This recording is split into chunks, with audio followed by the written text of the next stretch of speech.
ऐतिहासिक, शैक्षणिक, साहित्य व संस्कृतीची जोड म्हणजे स्मार्ट पुणेकर न्यूज. केवळ राजकीय फायद्यासाठी विरोधकांनी देशाचे संविधान बदलण्यात येणार असल्याचा गैरसमज समाजामध्ये पसरविला आहे. त्याचा काहीसा राजकीय लाभ देखील त्यांना मिळाला आहे. परंतु देशातील लोक अशा अफवांना बळी पडणार नाहीत. देशाचे संविधान कोणालाही बदलता येणार नाही, त्यामध्ये केवळ दुरुस्ती करता येते. अशा प्रकारे संविधानामध्ये अनेकदा दुरुस्ती करण्यात आली आहे, असेच राज्याचे उच्च आणि तंत्र शिक्षण मंत्री चंद्रकांत पाटील यांनी सांगितले. जाधवर ग्रुप ऑफ इन्स्टिट्यूट तर्फे आयोजित 8व्या युवा संसदेचे उद्घाटन नरे येथील संस्थेच्या सभागृहात झाले. यावेळी माजी केंद्रीय मंत्री भागवत कराड, जाधवर ग्रुप ऑफ इन्स्टिट्यूटचे अध्यक्ष प्राचार्य डॉक्टर सुधाकरराव जाधवर, उपाध्यक्ष ॲडव्होकेट शार्दूल जाधवर यावेळी उपस्थित होते. संस्थेच्या उडान या अंकाचे प्रकाशन मान्यवरांच्या हस्ते झाले. यावेळी खासदार अरविंद सावंत यांना आदर्श खासदार पुरस्कार, सुधर मुनगंटीवार, सत्यजित देशमुख आणि अमित गोरखे यांना आदर्श आमदार पुरस्कार, विठ्ठल काटे यांना आदर्श नगरसेवक पुरस्कार, सचिन शेलार यांना आदर्श सरपंच पुरस्कार, ॲडव्होकेट मंगेश ससाने यांना आदर्श युवा पुरस्कार देऊन गौरविण्यात आले. सन्मानपत्र, सन्मान चिन्ह, शाल, पुणेरी पगडी असे पुरस्काराचे स्वरूप होते.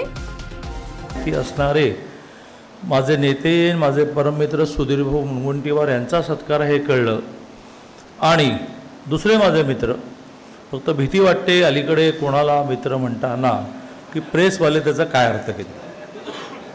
काल आमदार आणि माझे परममित्र पराग अळवणी यांच्या मुलीच्या लग्नाला गेलो. मी गेलो त्याला उद्धवजी शुभेच्छा देऊन खाली उतरत होते आणि मी शुभेच्छा द्यायला वर चढत होतो. समोरासमोर आलो, नमस्कार केला. पण त्या लग्न समारंभातही प्रेस उपस्थित होती आणि ते शूट केलं आणि जवळ बहुधा दुसरी बातमी येईपर्यंत ते आता ते चालवतील की आम्ही दोघे भेटलो, आता काय होणार. तसं अरविंद सावंत माझे खूप जुने मित्र, पण आता त्यांना मित्र म्हटल्यामुळे काय काय होणार आज दिवसभरात मला माहिती नाही. पण आम्ही एका एरियात वाढलो, मुंबईच्या गिरण गावात वाढलो, ज्याचा शार्दूलजींनी वारंवार उल्लेख केला की तुम्हाला नेता व्हायला, मोठा व्हायला पार्श्वभूमी लागत नाही. अरविंदजींची पण पार्श्वभूमी गिरण भागातली आणि माझी पार्श्वभूमीसुद्धा गिरण भागातली. अरविंदजी त्या गिरण भागातल्या पार्श्वभूमीतून करता करता करता करता ॲज पर माय नॉलेज 3री टर्म खासदार आणि केंद्रीय मंत्री होते. असं दोघांचा सत्कार आहे कळल्यानंतर 5 वर्ष आहेत, 4.5 वर्ष आहेत.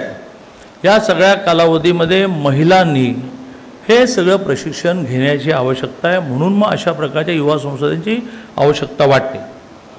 मी चॅलेंज देतो, या सभागृहात बसलेल्या एकानेही डॉक्टर बाबासाहेब आंबेडकरांच्या नेतृत्वाखाली निर्माण झालेली घटना वाचलीच नाही. वाचली असेल तर हात वर करा. माझ्याकडे 100 कॅडबरी घेऊन मी दिवसभर फिरतो, संध्याकाळी त्यातल्या 2च उरतात. तर असं जो कोणी विशेष हात वर करतो त्याला मी कॅडबरी देतो. नाही हात वर येणार, माझी कॅडबरी वाचेल आणि आम्ही निघालो राजकारणात जायला. घटना म्हणजे काय? घटना म्हणजे काय झाल्यास काय करावे, इतकं सोपं. फार कठीण करून ठेवलं आपला देश. काय झाल्यास काय करावे, काय झाल्यास काय करावे, काय झाल्यास काय करावे म्हणजे घटना. राज्य म्हणजे काय, केंद्र म्हणजे काय, केंद्राचे अधिकार कोणते, राज्याचे अधिकार कोणते, केंद्र आणि राज्यामध्ये वाद निर्माण झाला कसा सोडवायचा, हायकोर्ट म्हणजे काय, सुप्रीम कोर्ट म्हणजे काय, इन्कम टॅक्स म्हणजे काय, निवडणूक आयोग म्हणजे काय. दिस इज द कॉन्स्टिट्यूशन जी आम्हाला अभ्यासक्रमातही शिकवली जात नाही आणि आम्ही राजकारणात जायला निघालो तर उत्साहाने आम्ही सुद्धा माहिती करून घेत नाही. आगामी सगळ्या काळामध्ये आणि मग कोणीतरी म्हणतं की हे घटना बदलायला निघाले, तर घटना बदलता येत नाही बाबा, घटनेमध्ये दुरुस्ती करता येते. मग हेही माहीत नाही की 51 पासून आतापर्यंत 106 वेळा दुरुस्ती झालेली आहे. त्यातली 80 वेळा, म्हणजे हे राजकीय व्यासपीठ नाही आहे, अरविंदराव असल्यामुळे मला सांभाळून बोलायला लागेल आणि माझ्यानंतर ते बोलणार आहेत. तर 106 वेळा घटनेत दुरुस्ती झालेली आहे. त्यातल्या 80 वेळा तर काँग्रेसनेच घटना दुरुस्ती केली आहे. 14 वेळा अटलजींनी केली, 8 वेळा मोदीजींनी केली. मग त्या कुठल्या कुठल्या दुरुस्त्या सांगायला गेलो तर फारच पॉलिटिकल भाषण होईल. पण हे माहितीच नसल्यामुळे लोकसभेच्या निवडणुकीला नॅरेशन असं चाललं की हे घटना बदलणार आहेत. नाही बदलता येत घटना. अशी दुरुस्त्या त्या त्यावेळेला करता येतात. उदाहरणार्थ आपल्या कॉन्स्टिट्यूशनमध्ये महिलांना लोकसभा विधानसभेमध्ये आरक्षण नव्हतं. मोदीजीने दुरुस्ती केली आणि आरक्षण दिलं. दुरुस्ती करूया का मागे घेऊया? नको आहे महिलांना का विधानसभेत लोकसभेत जायला? पुन्हा एखाद्या दुरुस्ती सांगायचं तर मोदीजींनी 10% आर्थिक मागासांना आरक्षण आणलं. EWS हवंय की नको हवंय ते नव्हतं, त्याची दुरुस्ती केली. सगळ्यांना 10% आरक्षण झालं. दुरुस्ती केली, महिलांना विधानसभेत लोकसभेत आरक्षण मिळालं. दिस इज कॉल्ड करेक्शन. दुरुस्ती, बदलणं नाही आहे. लोकसभेमध्ये त्यावर निवडणूक जिंकली गेली आणि मोठ्या प्रमाणावर भल्या तज्ज्ञांनी सुद्धा ते मान्य केले की बदलणार आहे. मग बदलणार आहे ह्यानाच बदला. नाही बदलता आलं. तिसऱ्यांदा मोदीजी पंतप्रधान झाले, पण थोडं मार्जिन कमी झालं. आणि त्यामुळे आम्ही राज्य शासन म्हणून आता एक कोर्स डेव्हलप करतो. म्हणजे जाधवरांचा हा उपक्रम चांगला युवा संस्था. मग आम्ही 2 वर्षाचा येत्या एक आठवड्याभरामध्ये कोर्स घोषित करतो आणि तो जूनपासून चालू होईल. 75% मुलींनाच प्रवेश मिळेल, 25% पुरुषांना पण मिळेल. की ज्याच्यामध्ये ग्रामपंचायत म्हणजे काय, 9 जण का निवडतात, मग काही ठिकाणी 17 का निवडतात, डायरेक्ट निवडणुकीने सरपंच कसा होतो, इनडायरेक्ट निवडणुकीने उपसरपंच कसा निवडणूक होतो, यांना पैसे कोण देतं, गावामध्ये काय ती घरपट्टी त्याच्यात चालतं का दिल्लीहून त्यांना पैसे येतात. मग पूर्वी ते इनडायरेक्ट यायचे, झेडपीला यायचे, स्टेटला यायचे, झेडपीला यायचे, पंचायत समितीला यायचे, ग्रामपंचायतीला यायचे. आता ते डायरेक्ट ग्रामपंचायतीच्या अकाउंटला येतात. या सगळ्या ग्रामपंचायत, पंचायत समिती म्हणजे काय, 5 गावं 7 गावं कशी निवडतात, झेडपी म्हणजे काय, एका झेडपीत 2 पंचायत समिती का, मग विधानसभा, मग त्याच्यामधलं रिझर्वेशन, लोकसभा, खाती, मंत्रिमंडळ, या सगळ्याचा 4 वर्षात अभ्यास करून निवडणुकीला समोर या. तर IAS अधिकारी तुम्हाला चालवणार नाही. अदरवाईज IAS अधिकारी ते काही वाईट आहे असं मला म्हणायचं आहे, पण ते जजमेंट घेतात. आमदाराचा, खासदाराचा आणि मंत्र्याचा जजमेंट घेतात. व सुधीर भाऊंसारखा अभ्यासू माणूस त्यांच्यावर स्वार होतो आणि एखादा आमचा जो मंत्री असतो की ज्याला हे काहीच माहीत नाही त्याच्यावर IAS स्वार होतो. आणि म्हणून आपल्या सगळ्यांना या युवा संसदेचा खूप उपयोग होईल आणि आपण तो उपयोग करून घ्यावा असं आवाहन करतो. जाधवर ग्रुपने ह्या सगळ्या संस्था वाढवता आता त्यांना स्वायत्त विद्यापीठाकडे जायचं आहे. गेल्या 2.5 वर्ष जी मला मिळाली त्याच्यामध्ये जवळजवळ 18 नवीन स्वायत्त विद्यापीठं आपण घोषित केली. मी त्यांनाही शब्द देतो की स्वायत्त विद्यापीठ स्थापन करताना आम्ही हे पाहतो की तुम्ही नवीन काय करणार आहात. असं नवीन काय करणार, कालच आम्ही घोषित केलं आर्टिफिशियल इंटेलिजन्स युनिव्हर्सिटी आम्ही करणार, ती आम्ही करणार, ती आम्ही कोणाला चालवा देणार नाही. तर आम्हाला खूप आमच्या पद्धतीने ती चालवायची. अपंगांचं, दिव्यांगांचं एक विद्यापीठ आम्ही घोषित केलं. त्याच्यानंतर आदिवासींचं, ट्रायबल्सचं आम्ही एक विद्यापीठ घोषित केलं. पण तुमच्या सगळ्या कोर्सेसना घेऊन तुम्हाला एक विद्यापीठ करता येतं. अशी आत्तापर्यंत 30 विद्यापीठं झाली. 2.5 वर्षामध्ये 18 नवीन विद्यापीठांना आपण मान्यता दिली. खूप बारकाईने आपण अभ्यास करतो आणि त्यामुळे तुम्ही एक एजन्सी अपॉइंट करून सगळे कागदपत्र पूर्ण करा आणि तुम्हाला ही जाधवर ग्रुपचं स्वायत्त विद्यापीठ देण्याचा आम्ही निर्णय करू अशी घोषणा करतो. राजकारण कोणत्या थराला गेलं, तू सोशल मीडियाचा उल्लेख केलास, ते कुठल्या थराला गेलं ते जाऊन पहा. कोण यांना पोचतोय हे सांगायची गरज नाही मला, ते तुम्हाला माहिती आहे कोण पोचतंय. ती व्हॉट्सअप इन्स्टिट्यूट किंवा व्हॉट्सअप युनिव्हर्सिटी ही जी काही सुरू झालेली आहे त्यांच्या मागचे पोषक कोण आहेत. आणि मग संविधानाचा अमृत महोत्सव, देशाचा अमृत महोत्सव, हा सगळा अमृत महोत्सव करताना अमृत आलं पाहिजे होतं. अमृत येण्याऐवजी विषाचे फवारे येत आहेत बाहेर. आपण देश कुठं चाललंय बघा. आम्ही यांना राजकारण तुम्ही आलं पाहिजे ते येऊन काय करायचं ते पण सांगा, कसे येणार ते सांगा. त्यांनी सांगितलं यांच्याविरुद्ध लढू शकत नाहीस तू, आणि म्हणून मग कसे त्यांनी उभे केले. आत्ता म्हणून मी मला बाबासाहेबांचा विचार सांगताना ते संविधान कुठं आहे. तुम्ही जातीपातीचा उल्लेख केलात, आज प्रचंड वेदना होतात. प्रचंड म्हणजे प्रचंड वेदना होतात. हे शब्द नाहीत बरं, हे बुडबुडे नाहीत. कारण आम्ही शिवसैनिक म्हणजे जन्मलो आणि जगलो ना, त्या वंदनीय शिवसेना प्रमुखांचा विचार नव्या पिढीला माहिती आहे की नाही माहिती नाही. त्या वंदनीय शिवसेना प्रमुखांचा पहिला विचार काय होता, ब्राह्मणेतर मराठा मराठ्यात्तर, 96 कुळी 92 कुळी, उच्च नीच, दलित दलितेतर, घाटी कोकणी, स्पृश्य अस्पृश्य, सारे भेद गाडा आणि मराठी माणसं हे कोरही तर आणि तरच तुला न्याय मिळेल. मिळतोय का? मराठी माणूस एक होतोय का? आम्ही छत्रपतींचे वेगळे, आम्ही शाहूंचे वेगळे, आम्ही फुलेंचे वेगळे, आम्ही आंबेडकरांचे वेगळे. जातीपातीच्या भिंती दृढ केल्या. या देशातला एकमेव राजकीय नेता ज्यानं मंडल आयोगाला विरोध केला. आज सगळ्यांना लाभ मिळताना वाटतं मी ओबीसी, मला मिळालं पाहिजे मिळालं पाहिजे. मिळालं, त्याचं दुःख नाहीये. विचार काय होता बघा. त्यांनी विरोध केला की तुम्ही ही जातीपातीच्या भिंती अधिक दृढ करत जाणार. आज दृढ झालेत की नाही जातीपातीच्या भिंती? आज महाराष्ट्र कोणच भांडतोय? कोण पाहिलं तुम्ही महाराष्ट्रात कोण भांडतोय? ससाणे म्हणाले मी ओबीसीसाठी भांडतोय. कोण म्हणतोय मी मराठ्यांसाठी भांडतोय. जरांग्यांना हे आव्हान देत आहेत, जरांगे ह्यांना आव्हान देत आहेत, धनगर आणखीन वेगळा लढतोय. हे राजकारण करताना हा विचार करा. त्यात समाजकारण घालवून गेलं. वंदनीय शिवसेना प्रमुख 80% समाजकारण, 20% राजकारण, निवडणुकीपुरती राजकारण. पण निवडणूक संपली की समाजकारण करा. हे सांगणारे शिवसेना प्रमुख नव्या पिढीला माहिती नाही आहेत. कारण आमची नवी पिढी तेव्हा संघर्षाच्या काळात जन्माला जरी आली नाही तर ती अभ्यास नाही करते मागचा. आणि म्हणून ती आत्ता समोर काय दिसतंय, प्रवाहपतीत होऊ नका बरं. कधी प्रवाहाच्या विरुद्ध पोहण्याचं धाडस असेल ना तो पुढे जाईल. आम्हाला हे लोक प्रलोभन येत असतात. आम्ही कुठे गेलो? एका देवा भजारे केशवा, जगेंत भगव्याबरोबर आणि मरेंत भगव्यासाठीच या उमेदीने उभं राहिलं पाहिजे. मग ती उमेद जाते कुठे तुमची? ती जाते तेव्हा असं मला सतत वाटत होतं, रंगावरील जात तू मग अशी घेतली, रंगाची सुद्धा जात आहे. म्हणजे कोण कुठला रंग घेतो त्याच्यावर त्याची जात ठरते. गावातलं वातावरण दूषित झालं रे बाळा. आम्हाला आरक्षणं मिळालीत, त्या आरक्षणांबद्दल बोलताना आजही माझा हा सगळा समाज, आम्ही छत्रपती शाहू फुले आंबेडकरांची नावं घेतो, ते सगळे मिळून एकच आहेत असं कधी समजणार आपल्याला? आम्हाला आजही समजत नाहीये. आम्ही तसे वेगळे आहोत. आरक्षणांची लढाई महाराष्ट्रात काय संबंध आहे? हे अनेक वेळा मी जाहीरपणे सांगितलेलं आहे. महाराष्ट्र आरक्षण देऊ शकणार नाही, पण झुंजवायचे आहेत ना कोंबड्या तुम्हाला, झुंजत राहा. आम्ही सत्तेवर बसलोय पुढच्या उभत.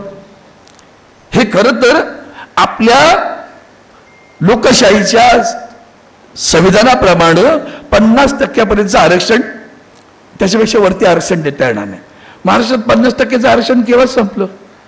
मग आता देणार कसं? केंद्रानं कायदा केला पाहिजे. पण तुम्हाला केंद्राकडे पाठवतात का? झुंजा आतमध्ये कोणीतरी याचं धाडसाने सांगतो का जा केंद्राकडे, हा विषय केंद्राचा आहे, सगळे म्हणून एकत्र आहे, जा केंद्राला सांगा 20% वाढवून द्या. ते तमिळनाडूचं 67% आहे, पण ते अगोदर होऊन गेलं, त्यामुळे ते अजूनही चालू आहे. मग त्याच्यात तुमच्या खाल्याच्या पोट, त्याच्यावर सुद्धा मी लोकसभेत बोलत, ते खरं तुम्ही ते दाखवायला पाहिजे. हे ठीक आहे, फोटो काय दाखवता, लढतो कसे ते दाखवा. राफाईलवर मी आपल्या युतीत असताना आव्हान केलं सरकारला, if you are a transparent why should have a fear about it, let there be a JPC. असू दे ना, कुठे बिघडली? दूध का दूध पानी का पानी हो जाएगा, नाही होत आहे. संविधान खतरे में म्हटलं का आम्ही नॅरेटिव्ह तयार केलं असं म्हणतो. I say it, still it is in threat. काल परवाकडे आमच्या इलेक्शन कमिशनरला निवडणं की ही भावना बदलावी लागेल. अरे देशाचं भविष्य घडवण्याची क्षमता असणाऱ्या तरुण तरुणी विद्यार्थी विद्यार्थिनीमध्ये जर हा राजकारणाच्या व्याख्येचा भाव असेल तर देश कैसे आगे जाएगा? आणि देश आगे जाना चाहिए हे भाषणातून म्हणून थोडी देश आगे जाणार आहे. तुम्हालाही जेव्हा वाटेल ना देश बदलना चाहिए, देश आगे जाना चाहिए, तो देश को आगे बढ़ाने वाले को मत ढूंढो, देश को बदलने वाले को मत ढूंढो. एक बार अपने आप को आईने में देख लो, देश बदलने वाला, देश को आगे ले जाने वाला आपको आईने में दिख जाएगा. अरे ही जबाबदारी तुमची माझी आहे. आणि म्हणून राजकारणात न जाणं हा जो आपला भ्रम आहे हा चूक आहे. हा एक प्रश्न नक्की आहे, कदाचित तुमच्यापैकी राजकारणाची अतिशय मर्यादित व्याख्या करणाऱ्यांना असं वाटतं, मग ती ग्रामसभेतील लोकसभा कोणताही प्रवास असू द्या, मर्यादित व्याख्या म्हणजे काय? का फक्त निवडणूक म्हणजे राजकारण.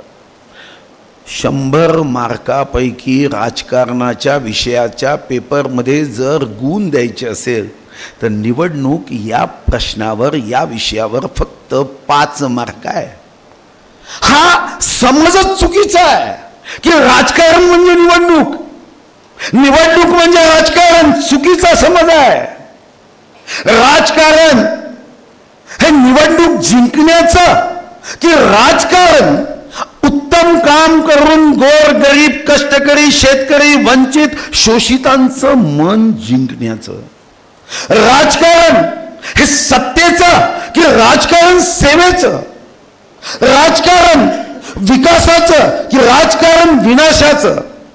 राजकारण समाजामध्ये फूट पाडण्याचं की राजकारण समाजामध्ये प्रेम की गंगा बहाते चलो या भावनेचं. हे मात्र तुम्हाला मग आपापल्या परीने ठरवायचं असतं. जर तुम्ही मनात विचार केला की हो मी राजकारण निवडणुकीचं करणार नाही, पण राजकारण मी समाजाच्या प्रगतीमध्ये मी माझं उत्तम योगदान देण्याचं करेन, असं कोणी सांगितलं की राजकारणाला चांगलं करण्यासाठी फक्त जिंदाबाद मुर्दाबाद केलं पाहिजे? असं नाही आहे. अरे तुम्ही एखादी चांगली गोष्ट अनुभव ज्ञानाच्या आधारावर संबंधित मंत्र्यांपर्यंत, आमदारांपर्यंत, खासदारांपर्यंत, पंतप्रधानापर्यंत पोहोचवू शकता की माझा अनुभव हा आहे. मी आता खरं तर राजकारणावर टीकात्मक बोलू नये हा माझा या कार्यक्रमाचा एक भाव होता, पण आता मी जेव्हा बघितलं की माझ्या मनात भीती तयार झाली. जेव्हा आमचे मित्र अरविंदजी सावंत राजकारण कसं वाईट आहे याबद्दल सांगत होते, तेव्हा मी मनात विचार केला की तुमच्या मनात असा भाव येऊ एवढा वाईट आहे तर जायचंच कशाला? हा चुकीचा समज आहे. अनेकदा राजकारणामध्ये काही लोक त्या कथेसारखा भाव आणतात. एक प्रवचनकार प्रवचन करत होता आणि प्रवचन करताना म्हणाला की आपला मोह हा शेवटी मोह हा मर्यादित असावा, म्हणून प्रवचन करताना त्यांनी सांगितलं अरे कशाला तुम्ही स्वार्थाने प्रत्येक गोष्ट माझी माझी माझी करता? अरे माझं काहीच नाही आहे, तुझं काय, माझं काय, माझं काय, तुझं काय, सारं ईश्वराचं आहे. हा माईक काय, हा टेबल काय, हे फूल काय, हे सारं ईश्वराचं आहे. तुझं काय, माझं काय, माझं काय, तुझं काय, सारं ईश्वराचं आहे, मोह करू नका. पण असाच एक राजकीय नेता होता. तो प्रवचन नगर बाहेर गेला आणि बाहेर गेल्यावर दुसऱ्याची एक नवीन कोरी चप्पल त्यांनी घातली आणि घातल्यावर ज्याची चप्पल होती तो त्याच्यापाशी गेला, म्हणाला माझी चप्पल का घालतो? माझा प्रवचनकार नाही म्हणाला तुझं काय, माझं काय, माझं काय, तुझं काय, तुझी चप्पल काय, माझी चप्पल काय, माझी चप्पल काय, तुझी चप्पल काय, सारी ईश्वराची आहे. हा म्हणाला मगच तत्वज्ञान सांगतो का? एक जोराने त्याच्या थोबाडात मारली. म्हणाला का मारतो? तुझं थोबाड काय, माझं थोबाड काय, सर्व ईश्वराचं आहे. राजकारणामध्ये राजकारणाच्या विरुद्ध भाषण देऊन आम्ही चांगल्या सज्जन शक्तीला थांबवू शकत नाही. आणि आज मी डॉक्टर सुधाकरराव जाधवर व शार्दूल जाधवर यांना धन्यवाद यासाठी देऊ की तुम्ही आमचा सत्कार केला, स्नेह व्यक्त केला. तुमचा माझा काहीही दूरपर्यंत संबंध नाही. नक्की व्हाल असं मी तुम्हाला या प्रसंगी सांगू इच्छितो. आपला भारत देश हा लोकशाहीचा देश, जगातील सर्वात मोठी लोकशाही भारत देशामध्ये आहे. आणि ही लोकशाही अत्यंत जर चांगल्या तऱ्हेने चालली असेल तर त्याला एकमेव जर कारण असेल तर आपलं संविधान आहे. आपलं संविधान लिहित असताना त्याला 2 वर्ष 11 महिने 18 दिवस लागले. कॉन्स्टिट्यूशन असेंब्ली नावाची 239 लोकांची एक मीटिंग घेण्यात आली. 239 लोक निवडले, त्यातून हे संविधान बनलं. नंतर ड्राफ्ट कमिटी बनली. ड्राफ्ट कमिटी बनल्यानंतर त्यात 7 लोक होते, त्याचे अध्यक्ष भारतरत्न डॉक्टर बाबासाहेब आंबेडकर होते. म्हणजे एकंदरीत हे संविधान एवढं चांगलं आहे की सर्व देशाच्या संविधानाचा अभ्यास करून सर्वसामान्याला, गरीब असेल श्रीमंत असेल, शेतकरी असेल उद्योजक असेल, श्रीमंत असेल किंवा गरीब, सर्वांना समान हक्क देण्याचा प्रयत्न या संविधानात केला आहे. तुम्ही संविधानाचा अभ्यास करा. त्या संविधानामध्ये बऱ्याच देशाचे संविधान कुठले 5 वर्ष टिकले, कुठले 10 वर्ष टिकले, पण आपलं संविधान हे अजरामर राहणार आहे. जोपर्यंत चंद्र सूर्य असेल, जोपर्यंत भारत देशाचं संविधान हे चांगलं संविधान आहे आणि हे चांगलं संविधान भारतरत्न डॉक्टर बाबासाहेब आंबेडकर यांच्या नेतृत्वात ड्राफ्ट केलं बनलं असं हे संविधान आहे. म्हणून च्या माध्यमातून युवा संसदच्या माध्यमातून युवा शक्तीला योग्य ती गती, योग्य ती दिशा देऊन त्यांना राजकारण करण्यासाठी, परिवर्तन करण्यासाठी मला वाटतं हा संवाद आहे. आणि काही राजकारणामध्ये चांगल्या गोष्टी असतील, काही वाईट गोष्टी असतील. आपणाला आपलं भविष्य घडवण्यासाठी चांगलीच गोष्ट घेतली पाहिजे, असं आपण मनाची गाठ करून आपण राजकारणात यावं असं तुम्हाला मी नम्र विनंती करतो. हे करत असताना 2-3 गोष्टी महत्वाच्या आहेत. पूर्वीला जसं चालत होतं की राजकारणात येऊन मी फार श्रीमंत होईल, असं जर तुमचा काही विचार असेल तर सरळ सरळ तुम्ही तुमचा व्यवसाय करा, तुमचा उद्योग करा, 2 पैसे कमवा.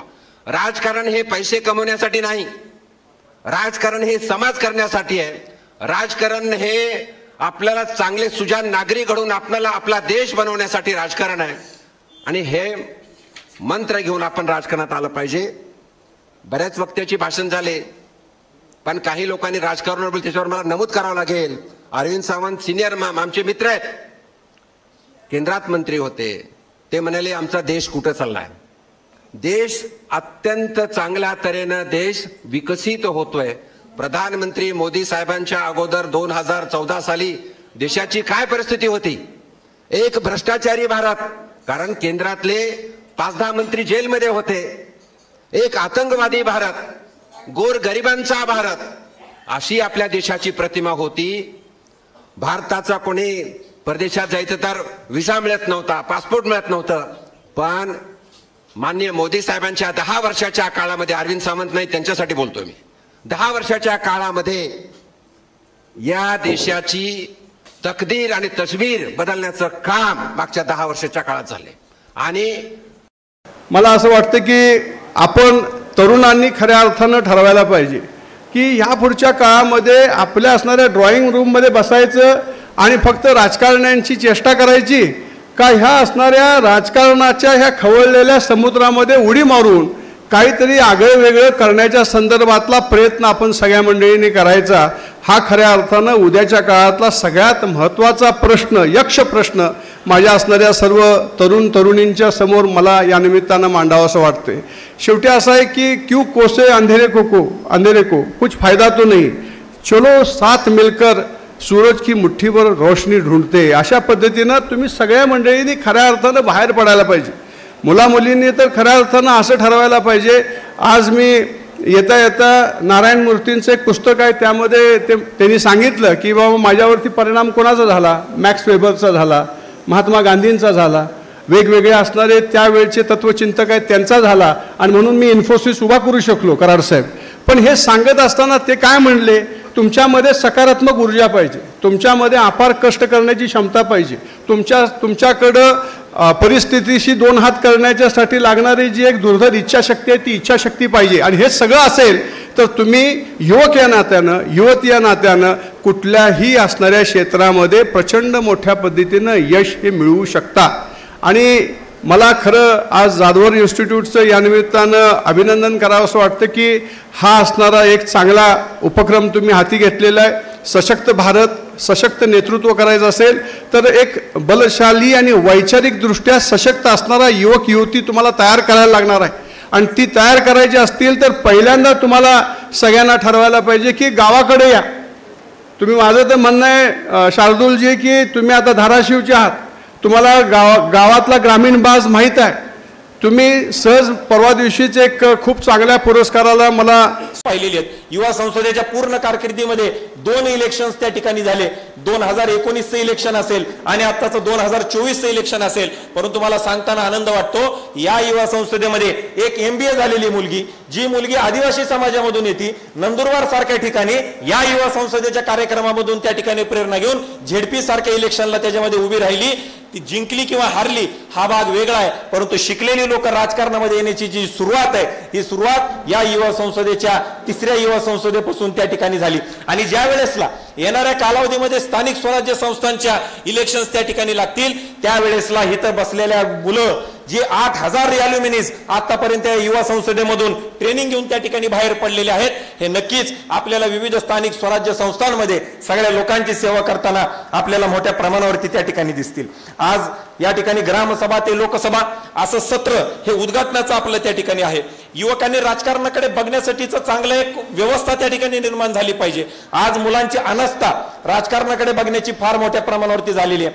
मागच्या 4-5 वर्षामध्ये आपलं राजकारण त्या ठिकाणी फार मोठ्या प्रमाणावरती ढवळून निघालं, परंतु हे ढवळल्यानंतर अनेक युवक राजकारणाकडे चांगल्या नजरेनं त्या ठिकाणी पाहत नाहीत. आणि म्हणून कुठंतरी एक आशेचा किरण पाहिजे. ही आशेचा किरण दाखवणारी युवा संसद ही आपली त्या ठिकाणी आहे. आणि म्हणून शिकलेली लोक राजकारणामध्ये यावीत याच्यासाठी म्हणून ग्रामसभा ते लोकसभा जे विविध क्षेत्रामध्ये काम करणारी लोक आहेत, ग्रामपंचायत असेल, पंचायत समिती असेल, झेडपी असेल, विधानसभा असेल, लोकसभा असेल, आज आमच्या लोकांना त्या ठिकाणी सांगायचं आहे की उद्या राजकारणामध्ये येणं म्हणजे लगेच आमदार, लगेच मंत्री, मंत्र्याला वाटतं मी लगेच मुख्यमंत्री व्हावं, मुख्यमंत्र्याला वाटतं मी केंद्रामध्ये जावं, ही गोष्ट त्याच्यामध्ये नाहीये. आज आमच्या युवकांना समाजकारण म्हणजे काय हे कळायला पाहिजे. आधी समाजकारण मग ते राजकारण, ही गोष्ट आमच्या युवकांच्या मनामध्ये रुजली पाहिजे. म्हणून ग्रामसभा ते लोकसभा, लोकसभेच्या खासदारापेक्षा सुद्धा आज मला हा जो युवा आदर्श युवा पुरस्कार मिळालेला आहे, तर याची पार्श्वभूमी किंवा कशासाठी मला हा पुरस्कार या जाधवर ग्रुपने दिलेला आहे, तर आपण थोडी माझी चित्रफित पाहिली असेल तर खऱ्या अर्थाने एक सामाजिक चळवळीमध्ये मी काम करणारा. आपण म्हणतो भारतामध्ये विविधतेमध्ये एकता आहे, पण याच विविधतेच्या माध्यमातून जी वर्णव्यवस्था झाली आणि त्या वर्णव्यवस्थेमध्ये जे कार्य आहे, जे कर्म आहे, त्याच्यामधून जे जातपात धर्मपंथ तयार झाले आणि तिथं कुठंतरी गेल्या हजारो वर्षापासून जो समाज, जो घटक जातीच्या उतरंडीमध्ये प्रवाहाच्या बाहेर गेला, त्यांना सर्व समान संधी नाही मिळाली आणि घोषित केलं. प्रथमतः मी माझ्या गावच्या वतीने त्यांचं खूप खूप आभार मानतो. हा पुरस्कार मिळण्यासाठी माझ्या गावच्या जवळील एक 10-12 किलोमीटर असणारे आंधळगावचे अमोलजी कुसेकर यांनी माझी शिफारस केली, त्यांचे मी आभार मानतो. तर विद्यमान आमदार आता जरी ते नसले तर त्यांच्या विरोधात उभं राहून आपला तिथं मी प्रतिनिधी म्हणून लोकांची अपेक्षा म्हणून मी तिथं उभं राहणार आहे, निवडून येऊन दाखवणार आहे. मला फक्त एवढंच सांगायचं आहे की तुम्ही काम करत असताना समाजसेवा म्हणून काम करा. तुमच्या कामाची दखल घ्यायला लोक आहेत तयार. मी या इन्स्टिट्यूटने मला हा पुरस्कारासाठी खरं तर मी पाहिलं की एका ग्रामीण भागातून आलेला हा युवक आज या पुणे शहरामध्ये मोठ्या जिद्दीने हे साम्राज्य उभं करीत असताना त्यांनी त्यांच्या या 10 वर्षाच्या कालावधीमध्ये जे जे घडलंय ते आपणा समोर यूट्यूबच्या माध्यमातून दाखवलेलं आहे. जाधवराव सरांनी ज्यावेळेस सुरुवातीलाच मला वाटतं 2 रूममध्ये हे इन्स्टिट्यूट चालू केलं होतं, म्हणजे 2 रूमची शाळा चालू केली होती आणि त्याचं रूपांतर आज एका मोठ्या इन्स्टिट्यूटमध्ये होतंय. आणि शार्दूल सरांचं स्वप्न आहे की येणाऱ्या काळात हे एक विद्यापीठ व्हावं. मी उपस्थित व्यासपीठावर असणाऱ्या सर्वांच्या वतीनं त्यांना शुभेच्छा देतो की त्यांचं हे स्वप्न नक्कीच येणाऱ्या काळामध्ये पूर्ण होईल, याच शुभेच्छा देतो. या ठिकाणी जरी आम्हाला पुरस्कार देऊन सन्मानित केलं जातंय आणि आमच्या जीवनाचा जो चित्रपट आहे किंवा आम्ही कसे घडलो हे आमचं मनोगत या ठिकाणी सांगण्यासाठी आम्हाला 2-2 मिनिटाचा कालावधी दिलेला आहे. खरं तर व्यासपीठावरती इतके मोठे मान्यवर असताना आमचे डेअरिंग होत नाही बोलायला, कारण मुनगंटीवार सर आहेत, सावंत सर आहेत, यांचं खरं तर आपल्याला मनोगत ऐकायचंय, कारण हे खूप सिनियर नेते आहेत आमचे. त्यामुळे मी अधिक सांगत नाही, परंतु मी ज्या पद्धतीनं 2007 ते 2024 पर्यंत जी पिंपरी चिंचवड शहरातील एक नामवंत गाव राटणी पिंपळे सौदागर या शहरामध्ये एक मॉडेल वार्ड तयार करण्याचं काम आम्ही गेल्या अनेक वर्षापासून केलेलं आहे. आम्हाला सतत मार्गदर्शन करणारे या राज्याचे उपमुख्यमंत्री माननीय अजितदादा पवार यांच्या मार्गदर्शनामुळं खरं तर पिंपरी चिंचवड शहराचा जो विकास झालेला आहे आपण सर्वांना माहिती आहे आणि तो विकास करत असताना एक मॉडेल वार्ड तयार करण्याचं काम आम्ही गेल्या अनेक वर्षापासून राटणी पिंपळ चौदार भागामध्ये केलेलं आहे. आपण पाहिलं असेल की आमच्या या भागामध्ये एक लिनियर गार्डन नावाचं गार्डन आहे. जवळजवळ 2.25 किलोमीटरचं हे गार्डन आम्ही आमच्या या भागामध्ये केलेलं आहे. अनेक सुविधा त्या भागामध्ये, मग गार्डन असेल, प्लेग्राऊंड असेल, अशी अनेक फॅसिलिटी या शहरात दिलेली आहे. आणि हे